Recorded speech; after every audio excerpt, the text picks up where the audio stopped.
নমস্কার বন্ধুরা, আজ আমার রেসিপির নাম রসগোল্লার চাটনি বিলাতি আমড়া দিয়ে।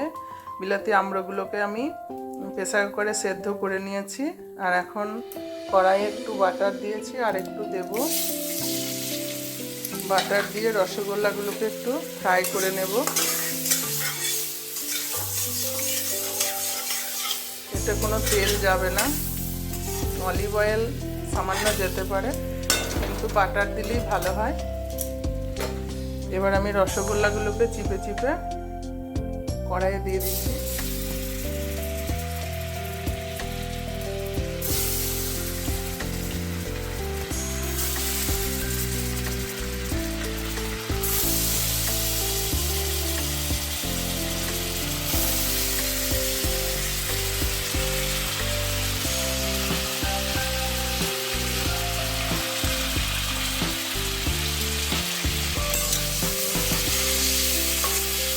বাটারে ভাজছি তো, বাটারটা ছানার মতো। রসগোল্লাটা একটু আঁচটা কমিয়ে দিলাম, ছানার মতো হয়ে যাচ্ছে। রসগোল্লাটা দেখুন কি সুন্দর ভাজা হচ্ছে। পান্তুয়া যেমন ভাজে ওরকম রসগোল্লাও বাটারে ভাজবেন। বাড়িতে করে খাবেন, খুব ভালো লাগবে।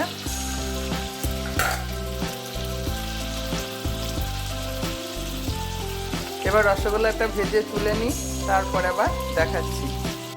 দেখুন বন্ধুরা, রসগোল্লাগুলোকে ভেজে তুলে নিয়েছি। হ্যাঁ, এবার আমি আরেকটু বাটার দেব, আরেকটু বাটার দিলাম।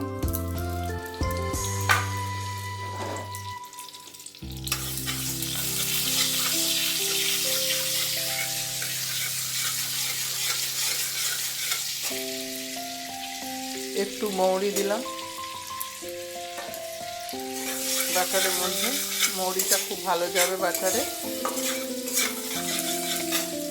আর এলাচ, দারচিনি, পাকা কাঁচা লঙ্কা।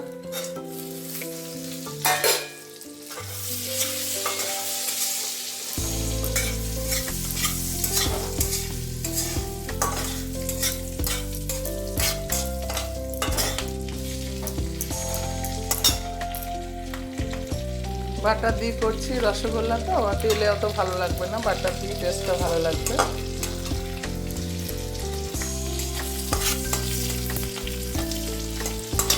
এই বিলাতি আমরা সেদ্ধ করে রেখেছি, কিছুটা জুস আমি দিয়ে দিচ্ছি এখানে।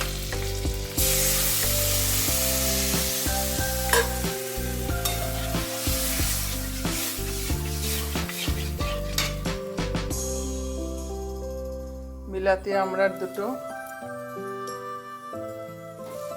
দিয়ে দিলাম।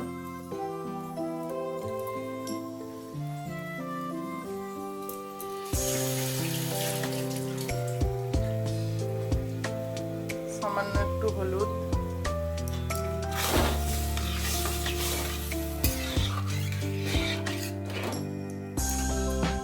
প্রয়োজন মতো লবণ,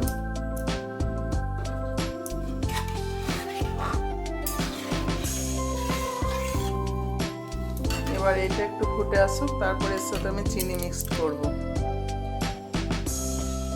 দেখুন বন্ধুরা, খুব সুন্দর ফুটছে। হলুদের সাথে টকের কালার ভালোই হয়েছে বিলাতি আমরা। এবার আমি চিনি দিলাম, 100 গ্রাম মতো দিলাম। এমনি তো রসগোল্লা মিষ্টি, টকের ঝোলটা একটু টেস্ট করে দেখেছি, খুব টক হয়েছে। বিলাতি আমরা মিষ্টি মিষ্টি হয়, এগুলো ভালোই টক আছে।